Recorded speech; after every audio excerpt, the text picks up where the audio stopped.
രണ്ടും കൂടി മരണ വീട്ടിലിരിക്കണ പോലെ ഉണ്ടല്ലോ. എടാ കഴിഞ്ഞത് കഴിഞ്ഞു, വെറുതെ ഒന്നല്ലല്ലോ.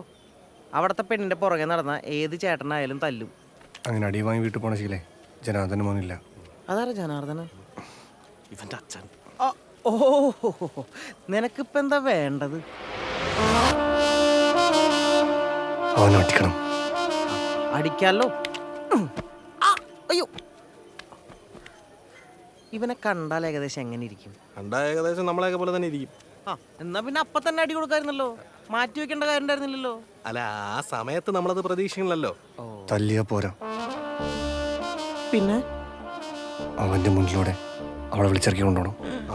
അത് വേണം. അപ്പോ ഓൾ ദി ബെസ്റ്റ്. എനിക്ക് പോയിട്ടെന്തോ പണിയുണ്ട്. അബു, നീ ഒറ്റ ബുദ്ധി കാണിക്കല്ലേ. ഒറ്റ ബുദ്ധിയാ? എടാ ഇവന്റെ ആവേശത്തിന് പലതും ചെയ്യും. നീയും പോയി അടി കൊണ്ടോ അവന്റെ കൂടെ.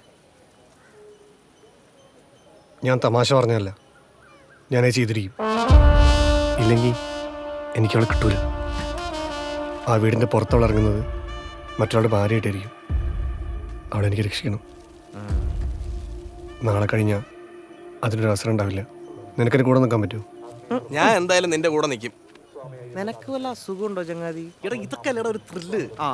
അപ്പൊ നിനക്കും ഓൾ ദി ബെസ്റ്റ്. എടാ അബു, പറയുന്ന ഞാൻ കേൾക്കണത്.